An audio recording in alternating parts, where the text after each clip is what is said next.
Hello everyone, and welcome to Voices of the Void, update 0.9. I've tried to play this before, but I just didn't really make a habit of recording, unfortunately. So I'm back now, and I'm hoping to stay into the schedule of things. And I've updated to, like I said, 0.9 for a fresh start of the game. And I'm hoping I can make a habit of recording because I really, really want to do this as a career. So, if you are sensitive to any of the warnings on screen, please click off. I guess this is not the video series for you. But yeah, let's get into it.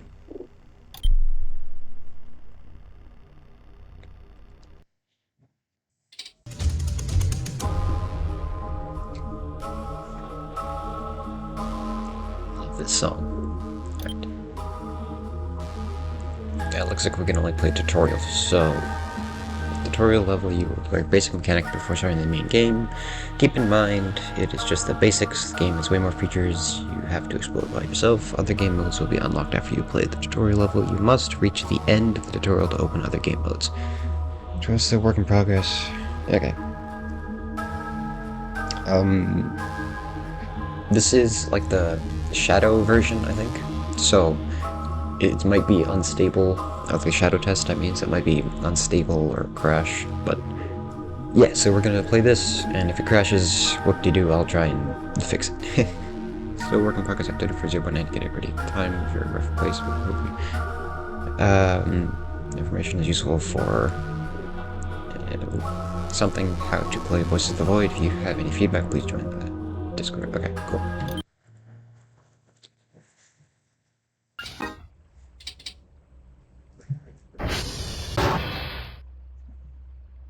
Cool. Ooh, this is new.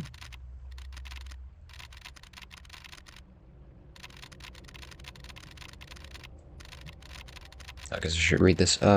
Welcome to Voices of the Void. This tutorial will teach gameplay basics such as movement, interaction, and the main gameplay loop. The blue question marks are used throughout the tutorial.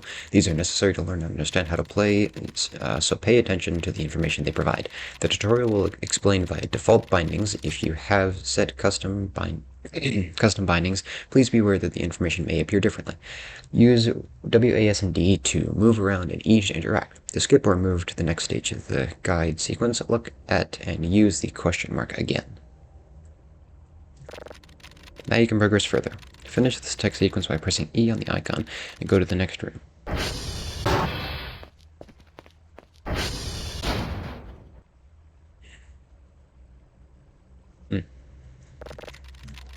The first stage will teach you controls. Basic controls are WASD, move around, E, use/interact, F, flashlight, hold F to change the shape of the flashlight, X, zoom, spacebar, jump, left shift, sprint, left control, crouch, left mouse button, attack/fire, right mouse button, use currently held item, tab, inventory, number, row, hotbar, escape, pause/dismount/exit interface. Useful tip, you can vault ledges by looking at the edge of a surface and waiting for the crosshair to turn red. When you double press the jump key, it will perform a vault, pulling you onto the ledge. There are more advanced controls in the hints and tips menu as well as in the bindings page in the settings. We recommend taking some time to go through and adjust/familiarize yourself with these. Ooh. For more practical examples of these controls, walk up to the table and use the interaction mark to get started. Also, just a note, if the sound stuff is off, I will hopefully get that fixed by the next video. I've been looking at it, like recording for like 5 seconds and trying it out, but yeah, yeah, I'll fix it by next video. And I'd also like your feedback if anybody comments. Oh, please do comment and like and subscribe and stuff. It'll help with my engagement and put my video out to other people. Before we get started with the interaction, we need to clarify 2 points regarding grab and hold. When you grab an object, you're picking it up in the space and in that space and can freely manipulate it as you see fit, such as dragging tables or moving a book across the table. When you hold an object, you are currently holding it in your hand, which will allow you to use the item directly, such as swinging a crowbar or eating food. It's important to understand the differences. Pay Pay attention to context cues specifying if they need to, if you need to grab or hold to properly interact with them. Oh, right. Here are a few methods of object interaction you can do. To hold an item, look at the object, press the R key to hold it in your hand. If you hold down the R key, it will store it in your inventory. To grab an item, look at the object you want to grab. While looking at it, press the E key and it will float in the space in front of you, allowing you to move it around. Hold right mouse button to move your mouse to rotate the grabbed object. You can also press the R key while an object is grabbed to take it into your hands. Holding R will allow you to take a grabbed object/item directly into your inventory. Alright, that's kind of complicated, but nothing I can't handle, hopefully. God, I'm gonna forget half these controls, aren't I? Another thing to keep in mind, you can change certain game functions from the settings menu, such as swapping the hold... Oh. Sorry about that, I just got a phone call. I'm back now. Another thing to keep in mind, you can change certain game functions from the settings menu, such as swapping the hold R and press R interactions, or setting your left mouse button as the use action instead of using the E key. So take your time going through the settings to see what suits you. For more in-depth step-by-step guide on object interaction, use the next question mark and follow the on-screen instructions. I like that leading thing, it's cool. To grab an item, look at it and press E. To throw a grabbed item, press the left mouse button. To hold the grabbed item, press the R key. To throw an item you currently hold, quickly press R and left mouse button.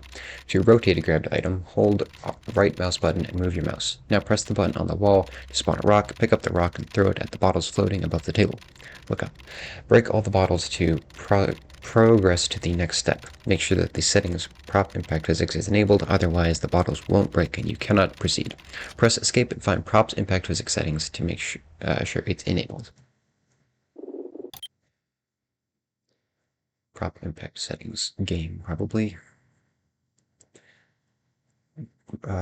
World impact physics, that is enabled, yes.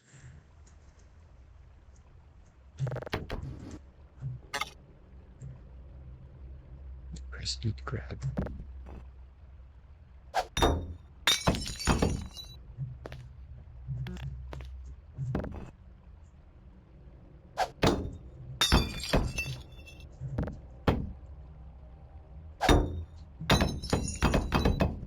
That's fun.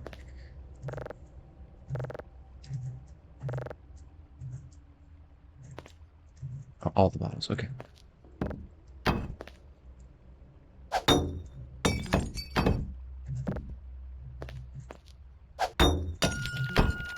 Nice, your bottle killing skills are remarkable.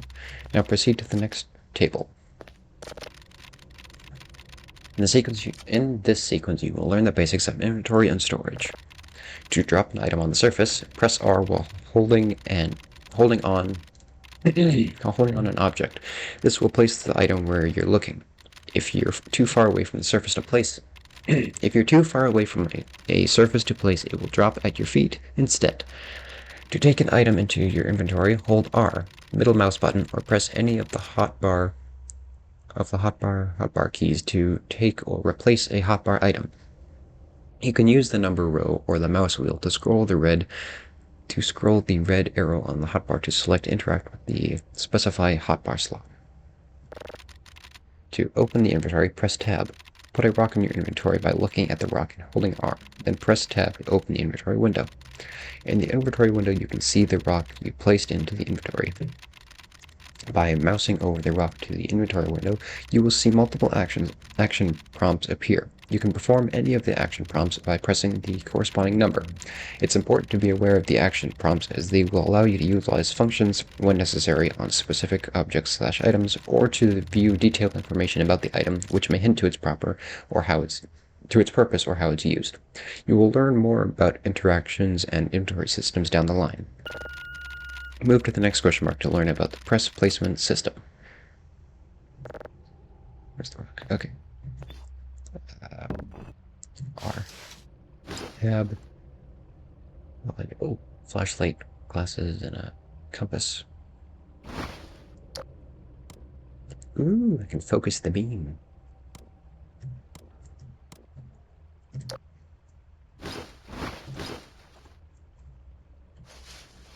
Drop place info. Oh, got a body.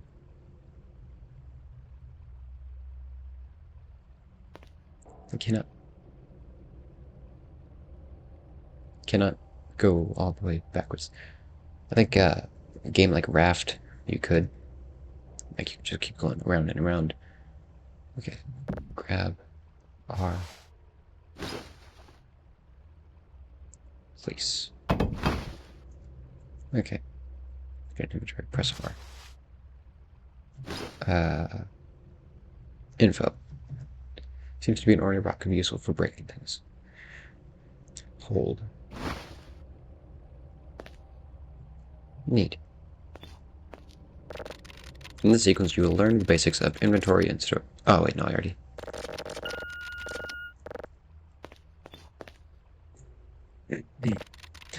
As the name suggests, precise placement allows you to put any object you hold, well, precisely. Useful for those that like to decorate their space or for utilizing space as efficiently as possible.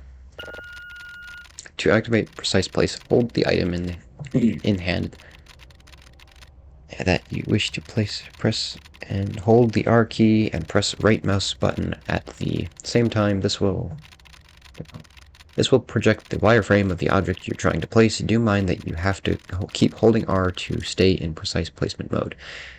Using the mouse wheel, using the mouse wheel will rotate the item, and letting go of R will confirm item placement. You can practice by holding these books on the shelf. Okay, so hold the item in your hand, hold the R key, press right. That's not what I wanted.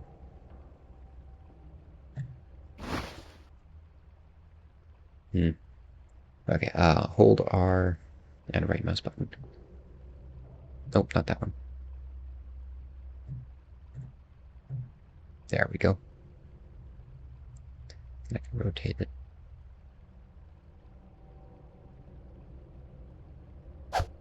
Oh.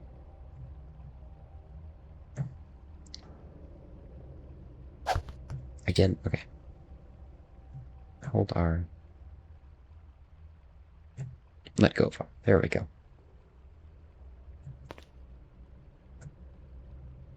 It's a burger.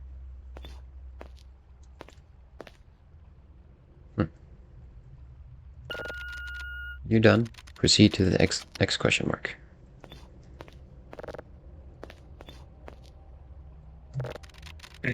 This is a key skill you will use in the game, the crouch jump, a classic movement technique. To perform a crouch jump, move forward and then jump. As you jump, immediately crouch in midair while holding forward. Done correctly, you should clear the edge of the ledge and be able to move forward. To be able to progress, perform crouch jump onto the ledge. Crouch walk under the nook and pick up the keycard, then go down the stairs. Where's my for keycard? Okay. Okay. Cool. Burger. Okay, nope, I'll hold this. Presumably now I'm holding the keycard. Press E. Doors may need specific access requirements such as codes, or in this case, the keycard you retrieved from the nook. To open the door, hold the keycard while looking at the keypad and card slot, then press the left mouse button.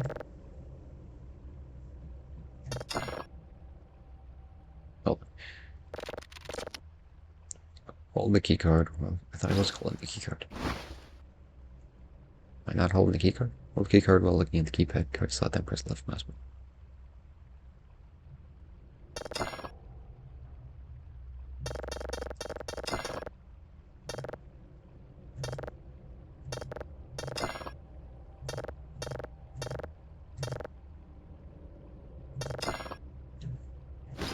Did I drop it? Where'd it go?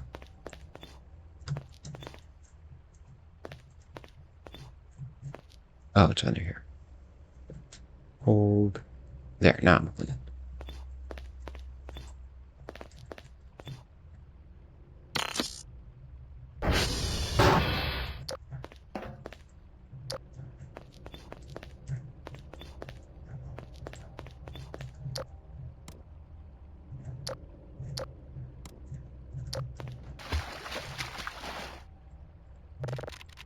This area will cover various other interactions possible with certain items, such as throwing them, attacking with weapons, and other object interactions.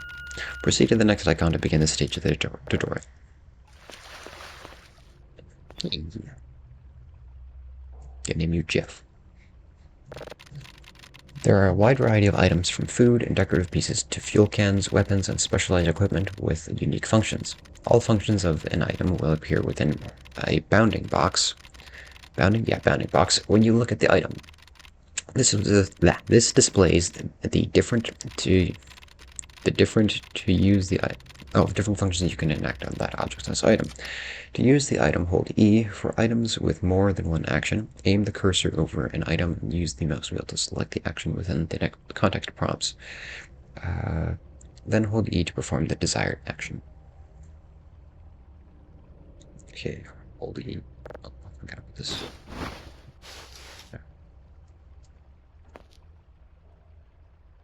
Push metal table. Okay, for items with one action, aim the cursor over that. I can't do it. Yeah, it's got to do more of that. It's got 1 out of 10. Okay.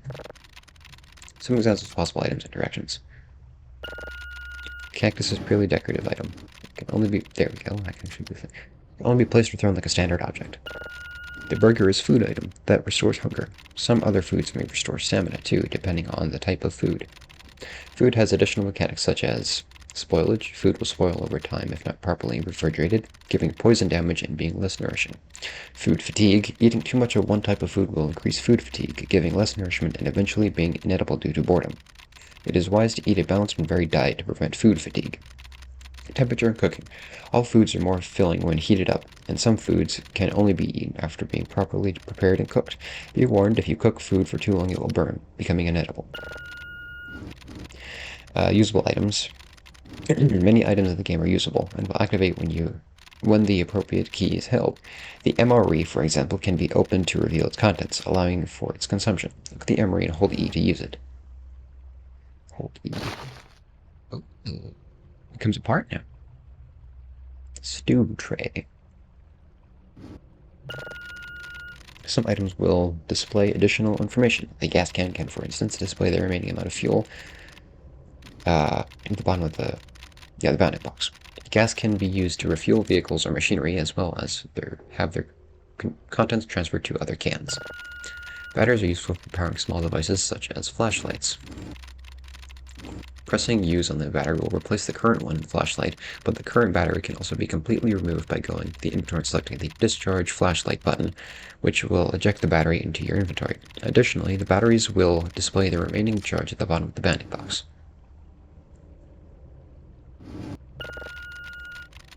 Crowbar is one of many weapons found in the game. Keep it close if you can. To use weapon, first hold, then press the left mouse button to swing. Equipment. Tinfoil hat. Equipment. Some items must be equipped before they can be used. There are different ways to equip an item. Look at the item and hold down the E key to equip it. Hold the item in hand and press right mouse button. Equip the item from the inventory by mousing over the item and pressing the corresponding number key. To unequip an item, go to the inventory. You will see several square boxes on the right side to the window. This is the equipment panel. Mouse over the item you wish to unequip, and then press the left mouse button to remove it.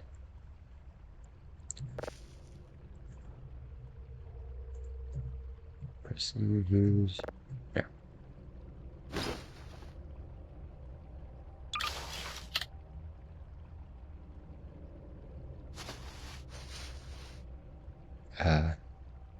Uh-oh. How did I equip? The hell is that noise? Proceed to the next icon to learn about containers and interacting with heavy objects.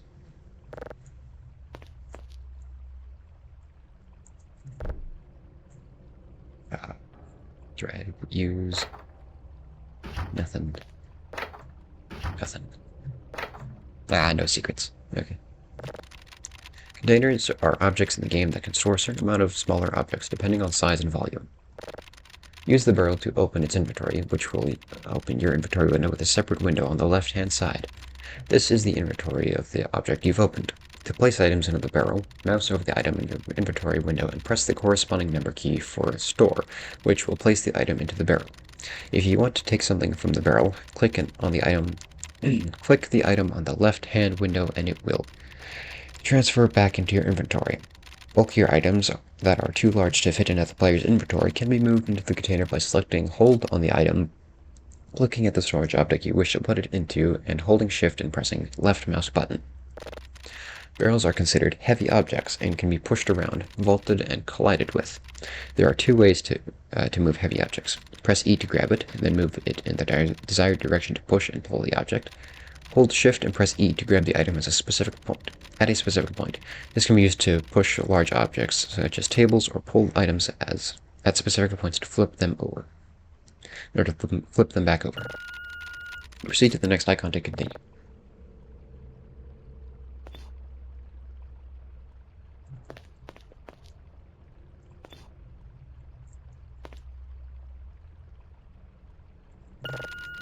Drives and drive boxes are a critical part of the game. Drives must be sent with collected signal data via the drone, and only drives placed inside the dedicated drive box will count towards daily tasks and reward points. First, select Use on the box to take off the lid. Take the drive and place it inside the box by pressing left mouse button on an empty slot. Then take the box lid, look at the drive box, and press left mouse button to put the lid back on. Once done, the drive box is ready to be collected by the drone and delivered. Proceed to the next icon to continue. This one.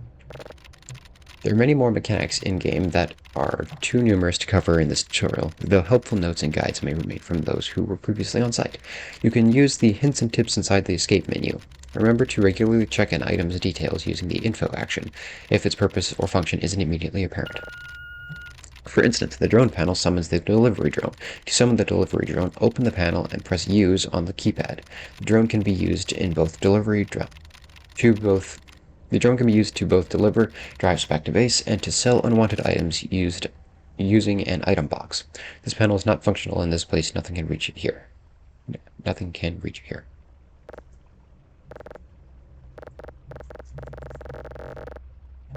Fun. We'll learn about this kind of stuff in the game outside the tutorial. Proceed to the next icon to continue. Keypads can open and lock doors around the facility. They require passcodes to unlock. Locked keypads shine with a red light. Unlocked keypads shine green. If the keypad has no lights, it means the power is out and the door is unlocked. There are various ways to type in a passcode. Press E on every individual key on the keypad to type in the code. Use numpad keys to type in the password. Hold Alt and use the number row on the keyboard. Once the correct code is keyed in, press E on the panel and the green button to unlock the door. To lock the door, press E on the panel, the green button, or the red button while no passcode is entered. Okay. To proceed to the next stage of the tutorial, either smash or move the boxes blocking the exit. Then enter 1, 2, 3, 4 into the keypad to unlock the door, and continue. I get to have this. I want to hold this. Oh. Yes.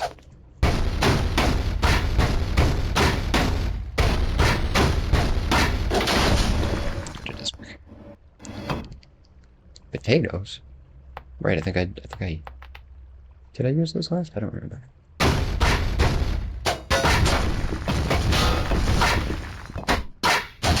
I can break everything.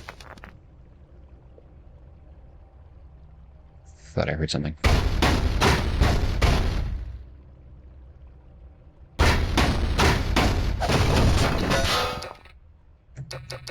Oh, my flashlight's dead. Where's the battery? This battery. There we go. Okay, 1, 2, 3, 4.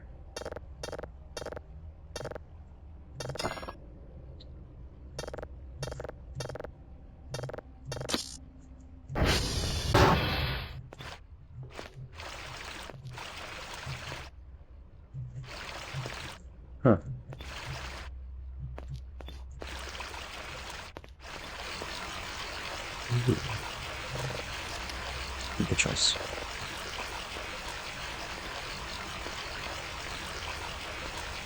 Okay. Get me out of here, get me out of here. I don't like it.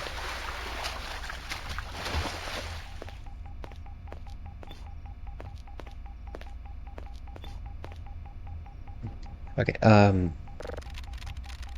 this is the primary workstation, aka the signal table.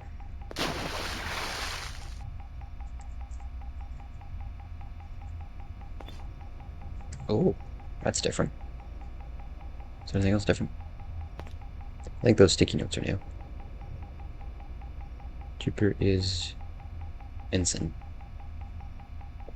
Saturn. Uh,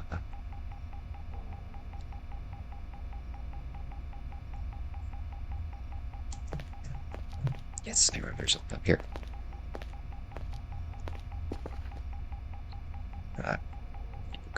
Caution when calling, consult project lead. Hey, does that phone work yet? No. Oh, right, I'm doing something. This is the project workstation, aka primary workstation, aka the signal table. Nearly all gameplay functions revolve around using this station, including scanning of interstellar signals and processing them, as well as other functions such as ordering items and monitoring the site.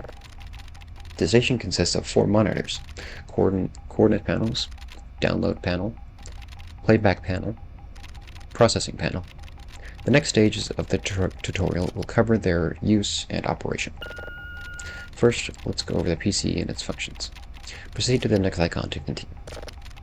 Oh, there's things behind. This is the desktop PC. It's a central point of control for the base, allowing you to check emails for tasks, view cameras, and buy items, and purchase upgrades. Press the red button on the case to activate the PC.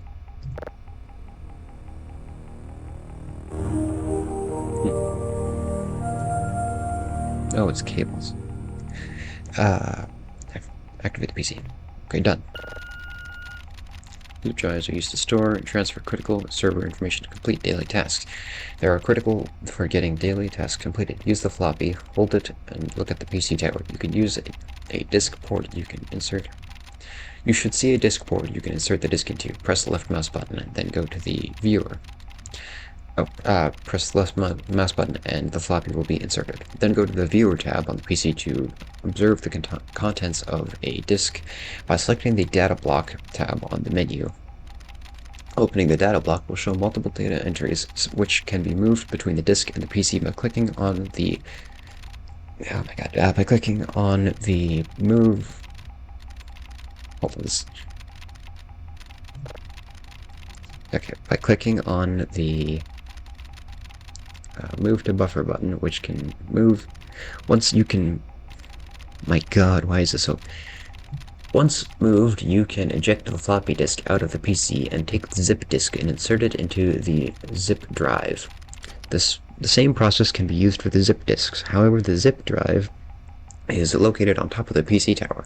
You'll receive 1 zip disk a day for your daily task requirements. Once the zip disk is inserted, head back to the Viewer tab on the PC on the right-hand side of the screen where the buffer data is. Click Move or MOV to transfer the data block out of the buffer into the zip disk. Keep in mind that moving the data in and out of the buffer spins read-write cycles, read-write cycles, and if the disk runs out of read-writes, it will become unusable. So make sure you have some spare floppy disks on hand.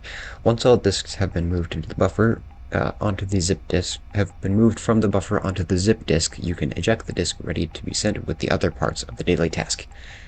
This is gonna be a nightmare. Okay, I might have to read this back because I don't know if I'm gonna absorb all that information. Okay, right, this. You'll learn about the PC in general once you get into the main game. Use the icon to...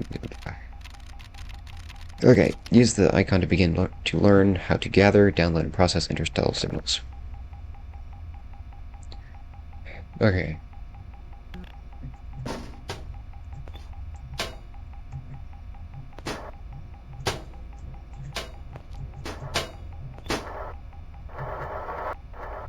Shit, did I already forget how to do this?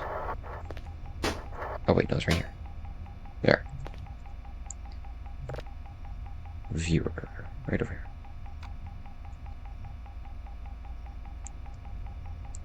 Okay, so it's got 32 rewrites. Oh my god, this is gonna be a nightmare. This is the coordinates panel, critical for finding signals to process and send to your colleagues at ASO. Yeah, oh. The first step in gathering a signal is to triangulate its source using the star map overlay. This is achieved by surrounding a found signal using 3 points to make a triangle. You want to make sure the signal ping fits inside the triangle to ensure it can be successfully captured and begin the download process. There are 4 crosshairs used in this process: yellow, primary crosshair; red, green, and blue verticals of the triangle called radars.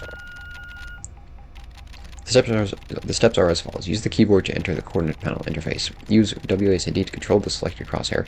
Use left alt to cycle through the crosshairs. Use 1, 2, 3 keys to bring the radar crosshair to the center of the screen, and then this action must refresh for a certain amount of time equal to half the cooldown. Alternatively, you can select the colored buttons on the panel itself to interact with the radar crosshairs. This will move the sensors to your current pinpoint on the star map.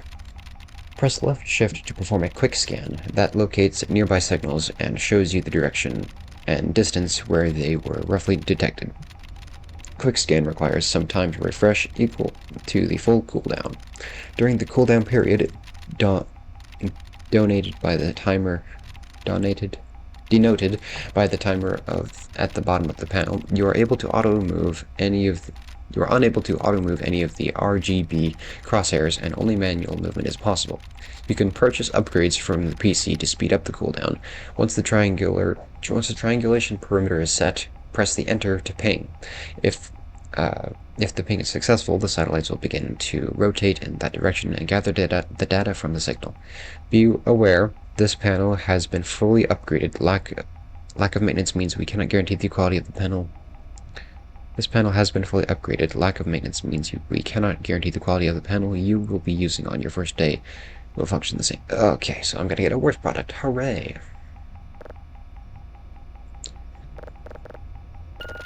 Use the 1, 2, 3 keys to adjust the radars left and right to cycle through. Okay, radars and left alt to cycle through them, or alternatively click on the glowing buttons to cycle through the radars.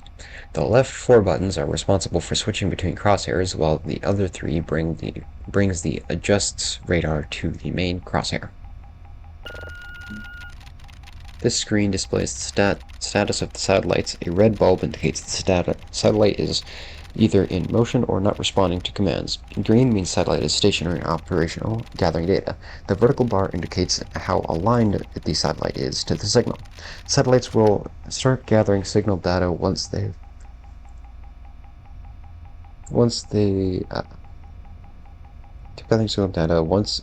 are all aligned with the target and all bulbs are turned green. God, I'm back in school. Now, triangulate the location of the signal and begin the data gathering process.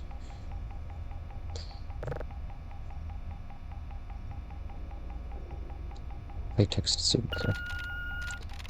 Use the panel to locate a signal, triangulate its position. Remember, you want to surround the signal with the triangle you draw on the star map. Controls, WASD, move, left shift, quick scan, left alt, cycle through radars, 1, 2, 3, bring radar to the crosshair, enter, start ping.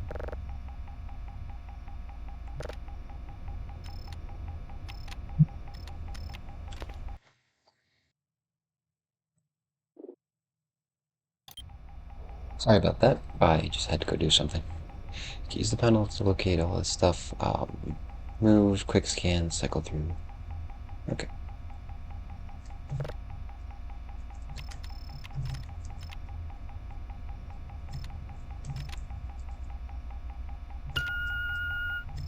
Awesome.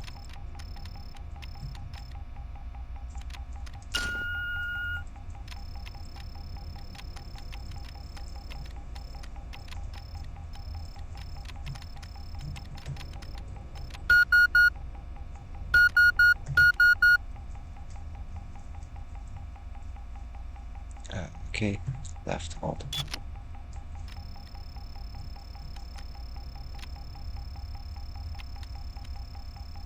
Oh my god, this is what I have to do? Okay.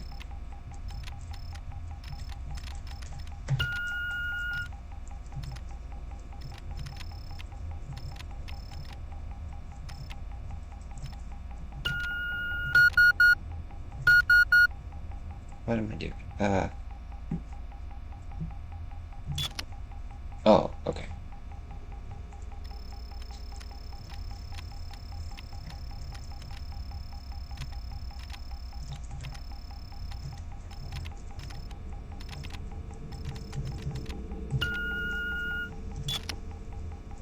Okay, I understand now. Cool. Doesn't seem too hard. It's definitely more complicated than it was last time, which just happened. Whatever. Now, oh.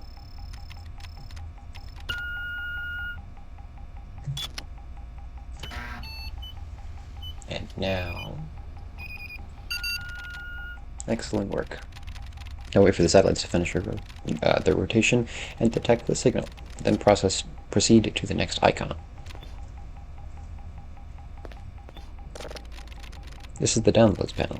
Data gathered from a signal will be displayed here. This can take some practice to get used to, so pay close attention to the instructions. This is the polarity filter toggle. Yeah, I remember that from before. Toggling this will activate the polarity sensor movement mode. The polarity sensor can only be moved when toggled on. Okay?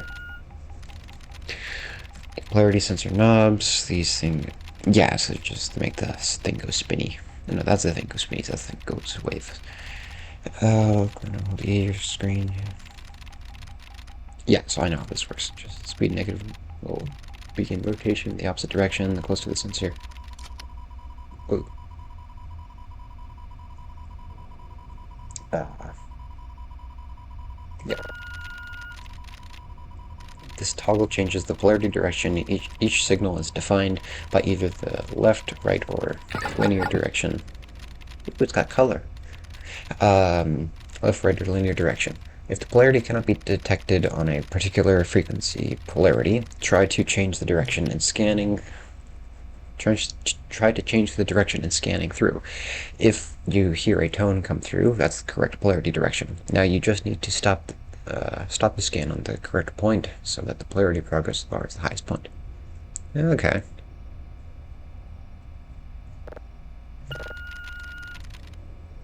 Frequency filter toggle. Toggling this will activate the frequency sensor movement mode. The frequency sensor can only be moved when toggled on. Frequency sensor knobs. Yeah, same thing. Speed data from the signal will be downloaded faster the closer to the correct frequency value. 100% accuracy will allow for maximum download speed. Tuning frequency is like tuning an analog radio.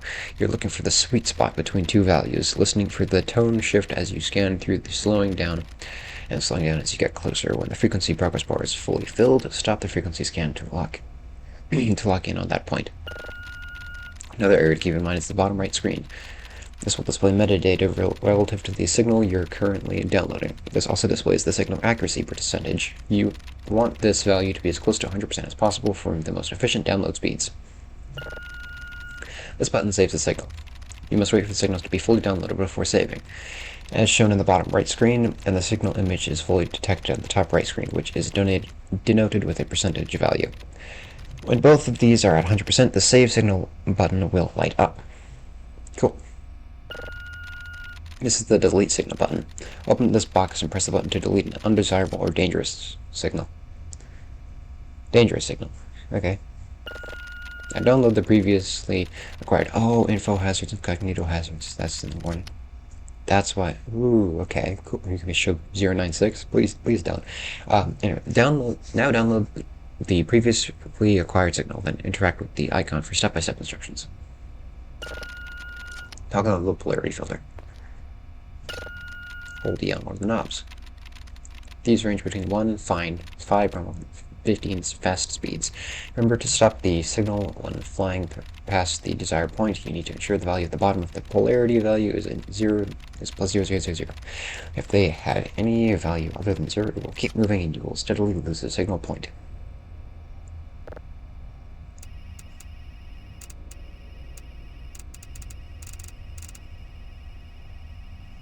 Yeah, that's what. Okay, cool.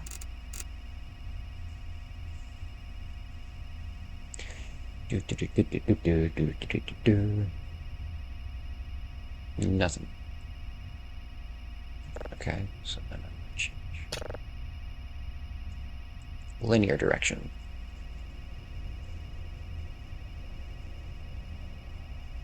I wonder if I should fast forward these bits.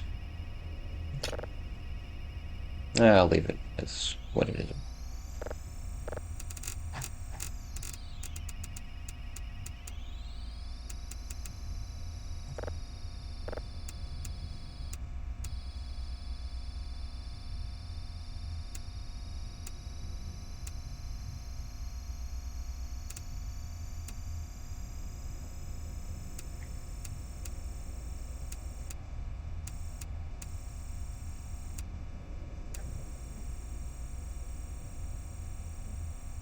Come on, 100%. Fuck frequency filter. Oh, okay. Okay.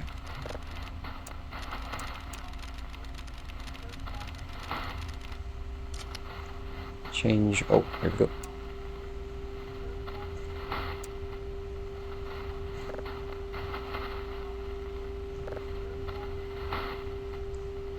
Come on, frequency.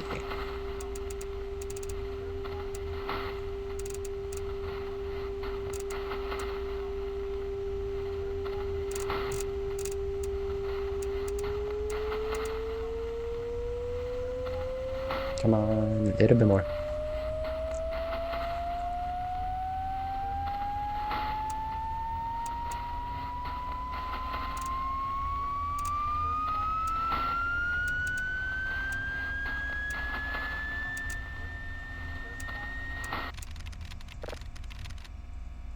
Okay.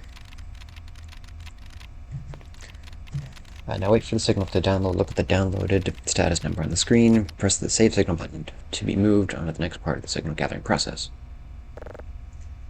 Okay.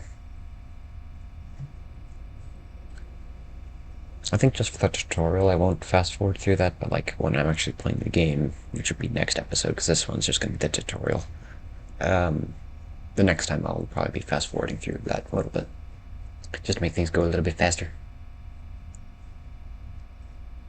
Because I don't know if anybody really wants to sit around and just watch me fiddle with the controls for like 3 minutes straight, but who knows? If you guys in the comments say like you do want me to like not fast forward, we could just do this mostly in real time, then yeah, I could definitely do that.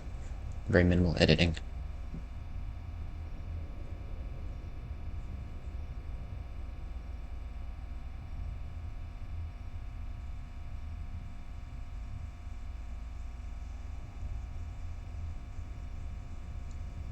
I swear.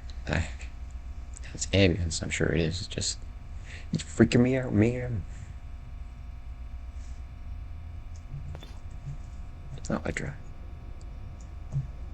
Aw, little smiley face. Oh. Save signal. Glossary. Congratulations, the signal has been successfully downloaded. Now it's time to listen to it and process it further into usable data. Proceed to the next station to continue. This is the playback panel. This panel is used to listen to gathered signals and analyze noise from encoded text, images, and additional information. Moving and inserting drive information into the signal table will require the use of drives.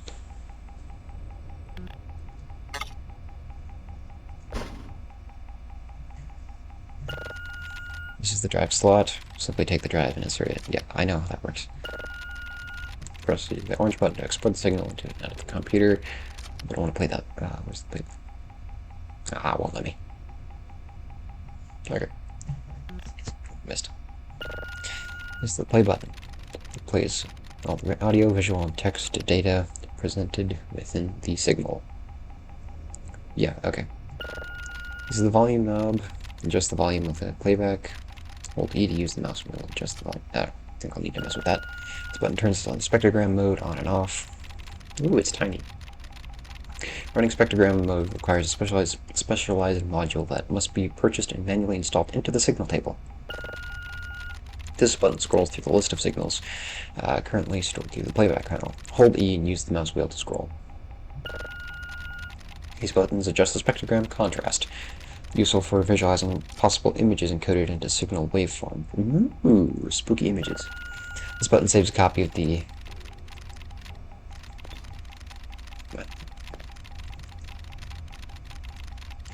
this button saves a copy of the signal onto your PC and for you to access or copy for later. Useful for taking lower level signals you caught earlier and processing them to higher levels when you have the necessary upgrades. Definitely going to do that. Any copies you save into the drive will appear with an orange light. You need to process a copy in order for it to be a valid cell. Is that? No, that's import export. Well, where's the save button?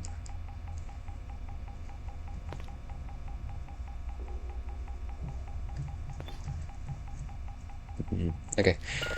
Proceed to the next icon to continue. Hold the drive and insert it into the drive slot. Just tap. I did press the playback button. Just use the mouse. Yeah, 50% seems fine. Stop the audio playback. Export signal to drive. Take out the drive. Bring it to the next panel.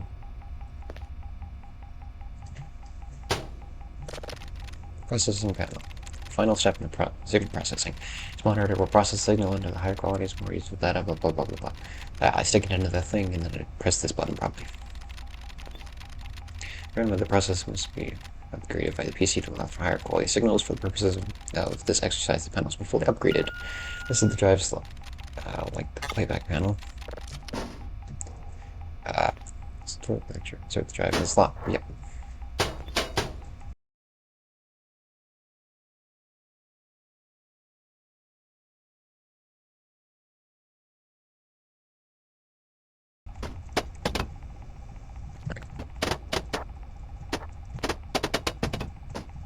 Come on, use it. Ready. Hello. Do not ever analyze this log view. Oh. 5, 10, 15, 20, 25 times 3, 75. 85, 87. AI, good enough, head, arms, body. Okay. I just soft on myself on the eye. Stop, I gotta put a new. That's scratcher. Pressure right there, okay. What was that?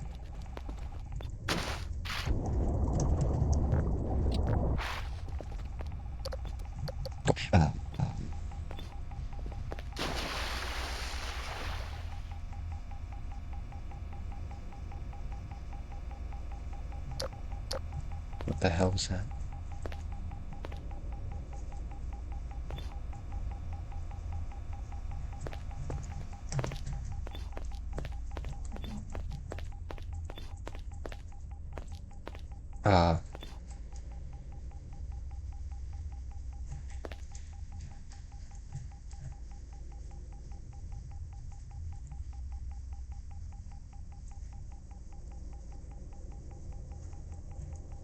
Okay, that's fine.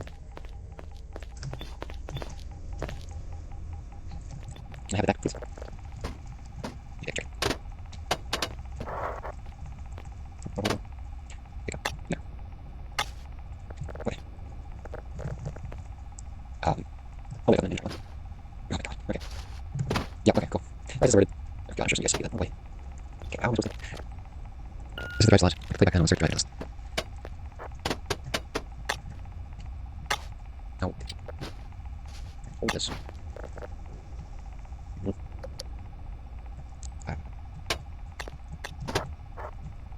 Get in thing. What am I missing here? Where's my button? Oh, God, is it bugged? Let's see over there. Okay, hold hard to cook. He doesn't do anything left and right, don't do anything. Okay. Power just goes back. Let me put this. Going crazy, I swear I'm taking that phone now. Yeah. Okay. I'm gonna fast forward this.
Whatever. I cannot figure this out. I'm just gonna do this. Process signals. Yeah, cool. Yeah, I know how to. I think I know how to. It's just put it in, press this, wait.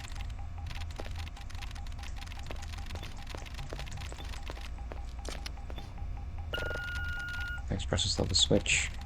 This one will also be automatically processed to spectrogram. This function requires the purchase and manual installation of a specialized module. Create the next icon to continue. Import signal data. Oh my god, I just had to wait. Oh my god. Start the process. Now wait for the signal.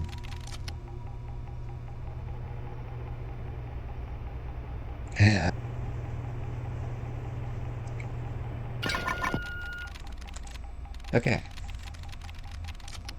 Back onto the drive. Move the drive. Insert the process signal drive into the playback panel to hear and observe the results. Useful tip: you can process signals copies from the PC to be processed using this panel. This will turn low-level copies into valid signals that you can sell. Keep in mind that sending the same signal over and over may warrant fewer rewards, but in this case, you finish the signal gathering process. Now interact with the icon and proceed through the tunnel to the next stage of the tutorial.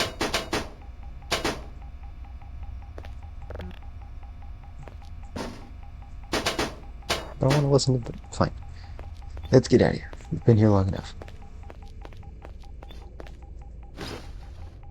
Yeah, I'm gonna hold this so I'm armed.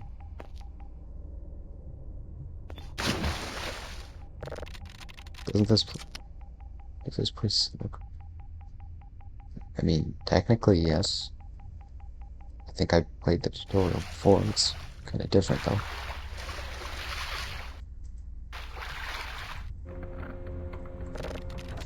Besides signal gathering, there are additional elements in operating the facility. Servers, console, power breaker. Oh, that's it. To learn more about servers, proceed to this icon. Server upgrade. Floppy disk blue. There are two types of servers. Satellite dish servers that are responsible for gathering data from spaceborne signals. As servers crash and go offline, downloading speed is slowed during the signal gathering process. Base servers are located inside the server room and inside the base and handle the signal processing system. As servers crash and go offline, processing speed will worsen. Servers can be upgraded to help prevent failure, though crashed servers will still require a manual reboot to restore the full functionality. Servers can also be repaired using specialized repair disks that can be inserted. To insert the floppy disk into the server, hold the floppy disk, look at the floppy slot, and press left mouse button. Press left mouse button. Press the E key on the slot to remove an inserted floppy disk. Servers can be upgraded using the server upgrades that are either purchased using the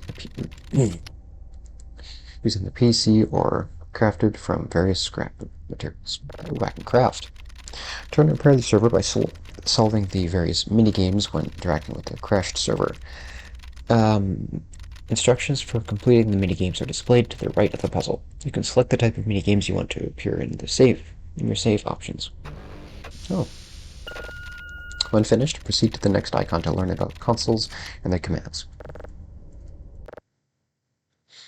What's math?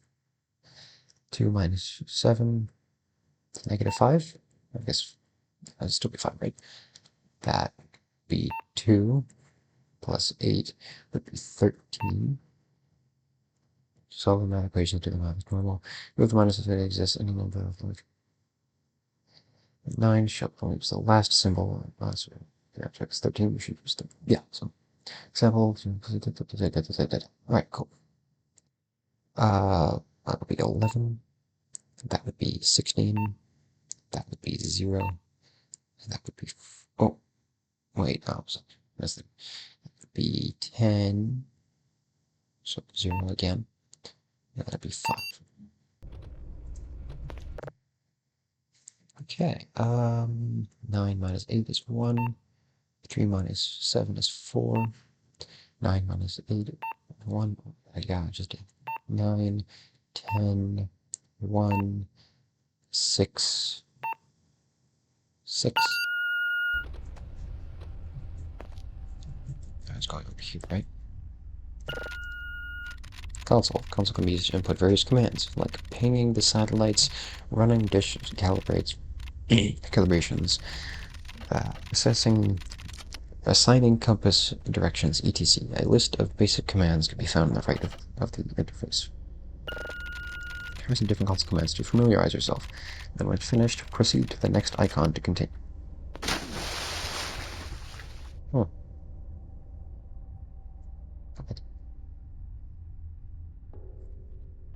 Oh.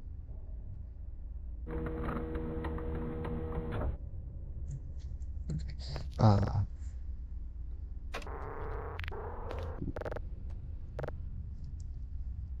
Right side like couch. Clench, cow, all. Perfectly flattened. So your press S people check, TR check, TW checks. Ping, target, yeah.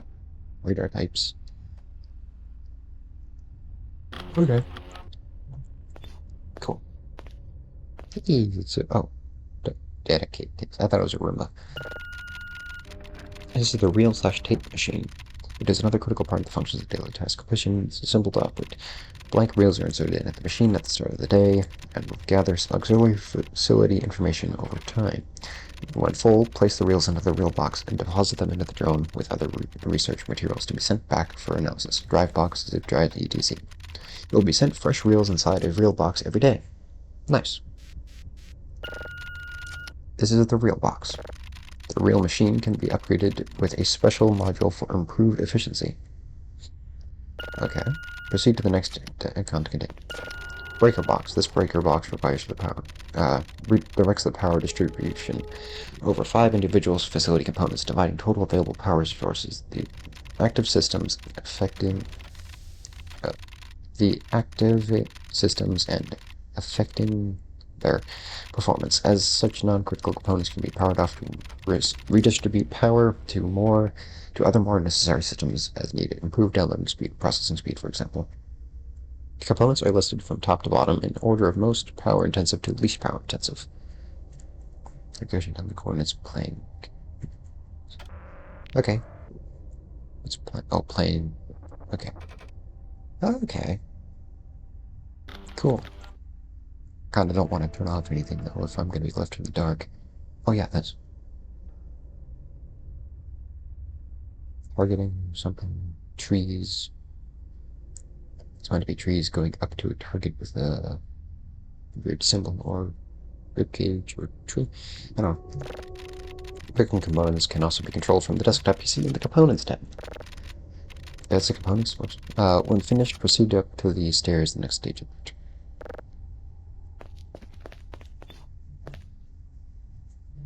I don't like how dark it is.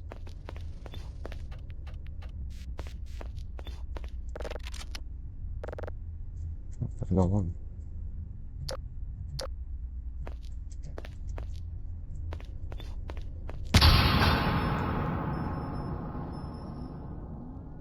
What the f... What? Ah.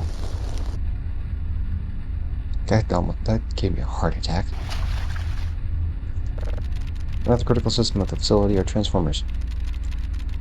They are responsible for the powering of basic site functions and must be closely monitored to avoid total power failures. When a transformer reaches 0, power will be cut off site-wide and require manual reboot to restore facility functions. To repair the transformer, press the yellow button to the left of the red button. Press the yellow button to the left of the red button to open the door. Use the panel to initialize a set of minigames. The transformer is only completely repaired at the completion of all 3 puzzles. Solving the 3x3 grid requires all dials to be turned so as the color arrows are matching together. Completing these switches minigames require a correct combination of switches indicating by a full blue bar to the right of the switch panel. Finally, the sine wave game is completed and completed by matching the blue waveform to its red counterpart using the sliders and knobs to adjust frequency and amplitude until a match is reached. Once all components are in order, close the maintenance hatch and press the red button to reboot the transformer. Transformers will degrade and need maintenance over time, though routine maintenance only requires the sine waves to be synced and when pressed, and then pressing the red button, preparing the transformer to proceed. Okay.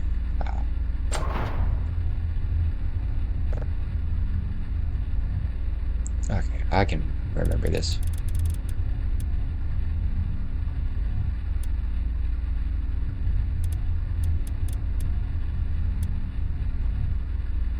Okay, I got this.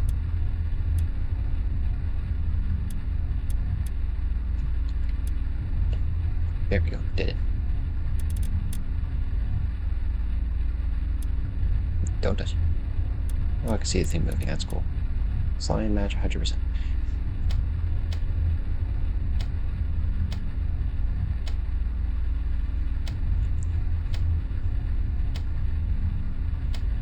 Oh my god. Oh.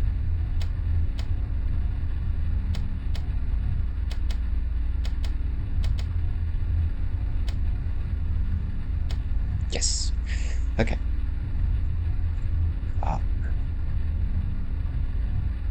Okay. What was this one again? I had to mix something match. Okay. That doesn't look right though. So I need the colors to match. Oh, right. Can't move that.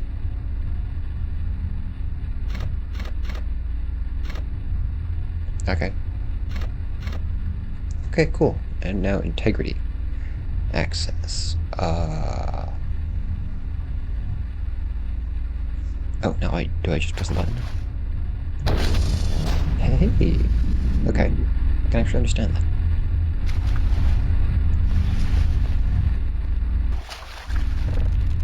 Congratulations, certification for the operating alpha site is complete and you are ready to begin your assignment.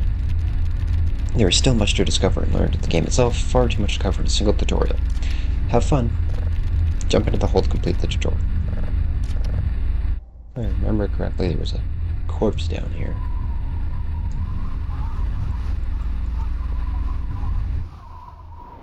Jump scare, don't jump scare, don't jump scare.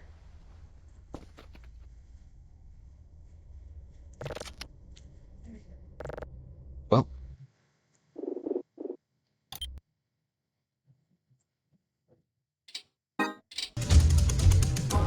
Okay. That is going to be it for this episode, guys. The next episode will be the first actual bit of the game. The tutorial was pretty spooky, even though nothing really happened. And I'm liking it so far. The computer systems are definitely changed from what I remember them being, and it seems more in-depth. But I kind of like it. I don't know. It's neat. So I will see you guys in the next one. Bye.